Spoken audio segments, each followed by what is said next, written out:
जहां तक मैंने पढ़ा है कभी ऐसा नहीं हुआ कि किसी बोर्ड ने कोई सेंट्रल कॉन्ट्रैक्ट अनाउंस किया हो और वहां पर ए कैटेगरी का क्रिकेटर ही ना हो। शाहीन अफरीदी, बाबर आजम, रिजवान, ये सारे नीचे आ गए बी में कैटेगरी क्योंकि उड़ गई है। यही हरकतों की वजह से ना लोग पैसे और जेन्युइन हंसी आ गई है मुझे है कि मुल्क में सैलाब के बाद अब ये लग रहा है कि पाकिस्तान में सैलाब अपने साथ ए कैटेगरी के क्रिकेटर भी बहा कर ले गया। एक और दूसरा मजाक दुनिया की क्रिकेट की हिस्ट्री में आज दूसरा सबसे बड़ा जोक हुआ, वो ये, पहले तो ये था कि बाबर आजम को एशिया कप से बाहर किया गया और रिजवान को भी। दूसरा ये कि पाकिस्तान के जो सिलेक्टर्स हैं उन्होंने जो सेंट्रल कॉन्ट्रैक्ट अनाउंस किया उसमें ए कैटेगरी ही खा गए। मतलब इनकी जो एबीसी है वो बी से स्टार्ट हुई। ये लग रहा है कि ये सेंट्रल कॉन्ट्रैक्ट ना इन प्लेयरों के साथ डिसरिस्पेक्ट है इनकी, जिस कैटेगरी में रखा है और इन्होंने परफॉर्मेंस की हुई है, खेले हैं, ठीक है। आप एक कैटेगरी कैसे खत्म कर सकते हैं? आप रखें जरूर, मेरा मानना है कि आप रखें कैटेगरी में, अनाउंस करें, पैसे कम कर दें, कट कर दें थोड़ा सा। परफॉर्मेंस नहीं है ना, 8वें नंबर पर टीम चली गई है, 9वें नंबर पर टीम चली गई है, आप कट करें। आप कैटेगरी खत्म करनी वो मेरी समझ से बाहर है। जो हमारे बेस्ट प्लेयर हैं उनको आप नीचे लेके आए हैं। तो आपकी मुस्कुराहट निकली, हमारी भी निकल गई, कंटेजियस थी आपकी smile. Great plans. I wish him best of luck. I think he'll do just fine. Thank you so much sir for your wonderful comments. बाकी ये ठीक है, लगा हुआ तमाशा अपना।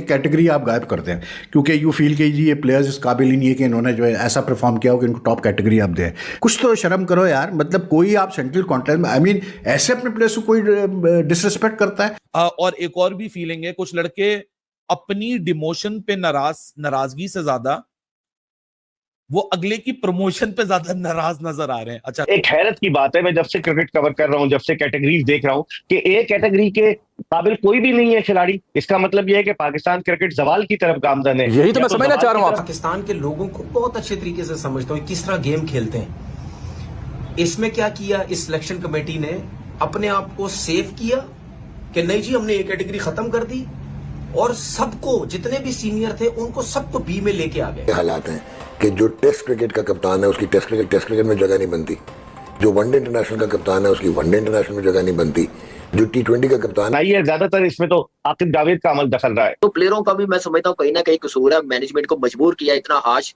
डिसीजन लेने पे। तो अब क्या कह सकते हैं, दोनों तरफ खत्म करनी वो मेरी समझ से बाहर है। जो हमारे बेस्ट प्लेयर हैं उनको आप नीचे लेके आए हैं, आप मैच फी से कम करें, आप फिर कहें कि आप टॉप 4 टॉप 5 में आए, हम यही पैसे 25% 50% इंक्रीज करेंगे जब आप इस नंबर पर टीम ले आएंगे, जीतेंगे आप बड़ी टीमों से। तो ऐसा होना चाहिए। ये करना मुझे लग रहा है कि मैनेजमेंट का माइंडसेट ना कहीं और है। प्लेयरों पे क्यों, या हाई मैनेजमेंट उनका कोई रोल नहीं है क्या? उनका हाथ नहीं है पाकिस्तान की यहाँ तक क्रिकेट पहुंचाने में? उनका कौन इंतजाम करेगा, उनको डिमोट कौन करेगा? मुझे एक बात बताएं ना। तो ये ज्यादती है बाबर के साथ, रिजवान के साथ, शाहीन के साथ। फिर ऐसे जम मारे हैं जो खेल नहीं रहे, जो फिट नहीं है, उनको हाई कैटेगरी दी हुई है बी। जैसे अब टॉप पे बी है ना, ये तो खत्म हो गई है, कोई प्लेयर नहीं है।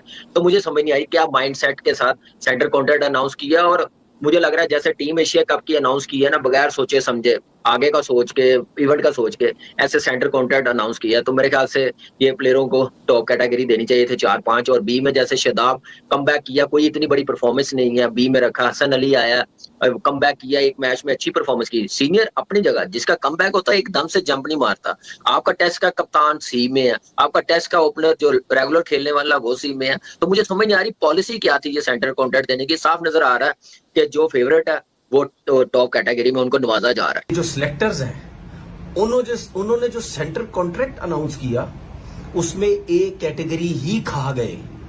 मतलब इनकी जो एबीसी है वो बी से स्टार्ट हुई, ए खा ही गए। ये पढ़े लिखे समझदार पता नहीं कौन से स्कूलों में पढ़े, ठीक है। मतलब हालत आप चेक करें कि बाबर आजम से इतना घबराए हुए ये कि इन्होंने ए कैटेगरी खत्म कर दी। उसकी रीजन है, उसकी रीजन ये है क्योंकि इससे पहले जो ए कैटेगरी में थे उसमें रिजवान भी था, उसमें बाबर भी था।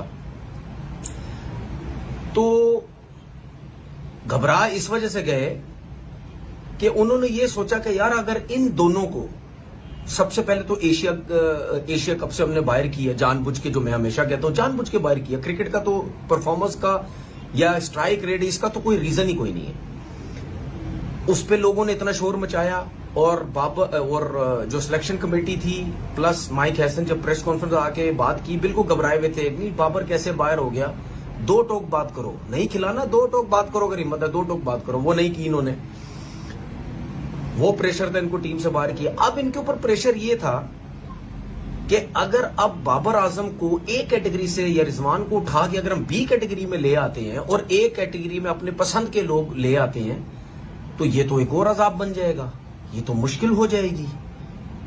तो मैं तो पाकिस्तान सिस्टम को, पाकिस्तान के लोगों को बहुत अच्छे तरीके से समझता हूं किस तरह गेम खेलते हैं। इसमें क्या किया इस सिलेक्शन कमेटी ने, अपने आप को सेफ किया कि नहीं जी हमने ए कैटेगरी खत्म कर दी, और सबको जितने भी सीनियर थे उनको सबको बी में लेके आ गए कि इनकी बात भी पूरी हो गई, बी कैटेगरी के पैसे ही मिलेंगे सबको, और ए कैटेगरी हमने शुरू से ही बिल्कुल ही खत्म ही कर दी कि अब कोई ये कह ही ना सके कि बाबर आजम और रिजवान को देखो जी हमने बी में कर दिया, बाकी तो इनसे फारिग प्लेयर जिनकी इतनी परफॉर्मेंसेज ही नहीं और नए लड़के उनको कुछ को ए कैटेगरी में हमने डाल दिया, तो देखो जी हमने खत्म ही कर दी चीज को।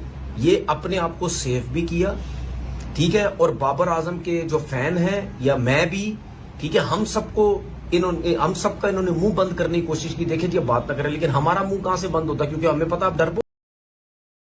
नमस्कार दोस्तों, पाकिस्तान की पीसीबी ने बाबर आजम, रिजवान और शाहीन शाह अफरीदी को सेंट्रल कॉन्ट्रैक्ट से रिजेक्ट कर दिया, लात मार कर भगा दिया है। उनको एक ग्रुप से एक ग्रेड से हटा दिया है, उनकी सैलरी भी कम कर दी है, बिल्कुल ए ग्रेड ही हटा दिया है, जिसको देखकर पाकिस्तानी हैरान है कि ऐसा नहीं करना चाहिए। कम से कम ए ग्रेड तो होना ही चाहिए, ए ग्रेड के प्लेयर भी उसमें प्लेयर लिस्ट में होना ही चाहिए। अब इनको इतनी सैलरी भी नहीं मिलेगी और इन सबको बी ग्रेड में रखा जाएगा। तो दोस्तों पाकिस्तान की मीडिया बिल्कुल बौखलाई हुई है और उनका रोना धोना लगा हुआ है, क्योंकि जो पाकिस्तान के खिलाड़ी हैं, जो उनके नंबर 1 कहे जाने वाले खिलाड़ी जैसे बाबर आजम, रिजवान है और शाहीन अफरीदी है, तो इनको भी अब बी कैटेगरी में कर दिया गया है, इनकी भी सैलरी कम कर दी जाएगी। अब इनको पहले जैसे सैलरी नहीं दी जाएगी, जिसको देखकर पाकिस्तानी तनवीर अहमद और अदर्स जितने भी पाक मीडिया के लोग हैं, लेजेंड्स हैं, सब रो रहे हैं कि ऐसा नहीं करना चाहिए। पाकिस्तान वैसे भी भिखारी देश है और भी ज़्यादा भिखारी बना दिखा रहा है। तो दोस्तों ऐसी मज़ेदार वीडियो देखने के लिए चैनल को लाइक करें, सब्सक्राइब करें और ज़्यादा से ज़्यादा शेयर करें।